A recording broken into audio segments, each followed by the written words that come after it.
India has delivered one of its sharpest rebukes yet to Pakistan at the United Nations Security Council, accusing Islamabad of abusing global platforms to push a divisive agenda while presiding over democratic collapse and state-sponsored terrorism at home. Against this backdrop, New Delhi dismissed false narrative on Operation Sindoor, saying its response to the Pahalgam terror attack was calibrated, non-escalatory and focused on dismantling Pakistan's sponsored terror infrastructure. It is not normal to tolerate Pakistan's continued use of terrorism as an instrument of state policy. India issued a strong rebuttal at the United Nations Security Council after Pakistan questioned New Delhi's counter-terror response following the April 22 Pahalgam attack, including Operation Sindoor. India rejected Pakistan's remarks as false and self-serving, accusing Islamabad of misusing multilateral forum to deflect from its own record. India told the Council that the backdrop to its response was one of the deadliest terror attacks in recent years. In April 2025, Pakistan-sponsored terrorists carried out a brutal assault in Pahalgam, killing 26 innocent civilians in religion-based targeted killings. The attack drew international condemnation, including from the Security Council itself, which called for holding the perpetrators, organizers, financiers and sponsors accountable.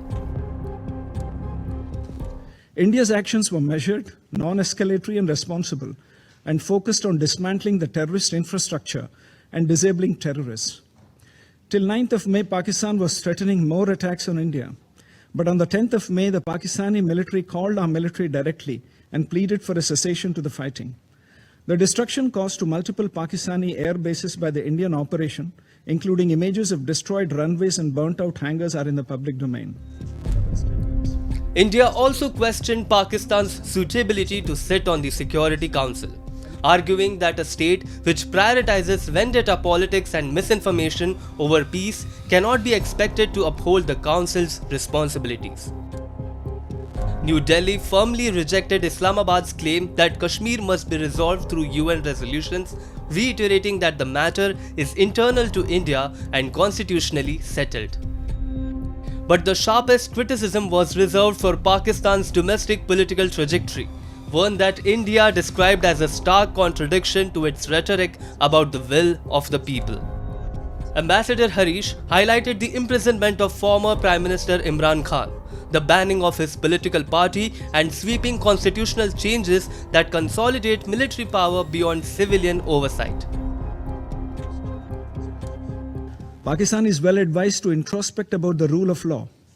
It could start by asking itself how it has let its armed forces engineer a constitutional coup through the 27th Amendment and giving lifetime immunity to its Chief of Defence Forces.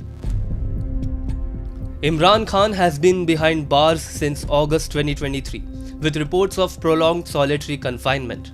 The UN Special Rapporteur on Torture has warned that his detention conditions may amount to torture or other cruel, inhuman or degrading treatment. Concerns Islamabad has so far dismissed. Last month's 27th Constitutional Amendment, passed under Prime Minister Shehbaz Sharif, further entrenched military dominance by granting lifelong legal immunity to Army Chief and Chief of Defence Forces Field Marshal Asim Munir, a move critics say formalizes authoritarian rule.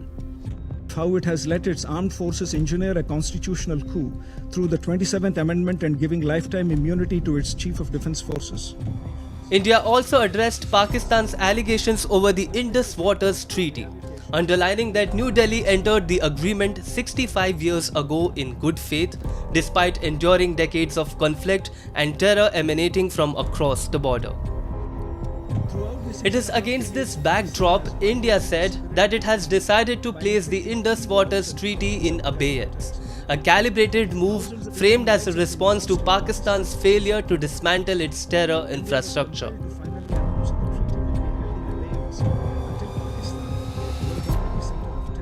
India had entered into the Indus Waters Treaty 65 years ago in good faith, in a spirit of goodwill and friendship.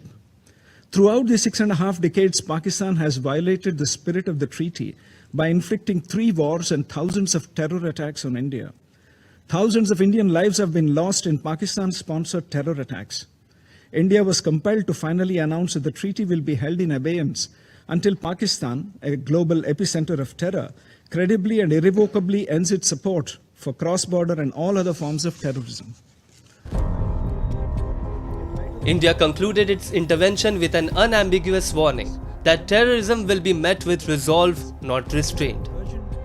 New Delhi made it clear that peace in South Asia cannot coexist with impunity for extremist violence or military domination over democratic institutions. We will do whatever required to protect and ensure the safety and security of our citizens.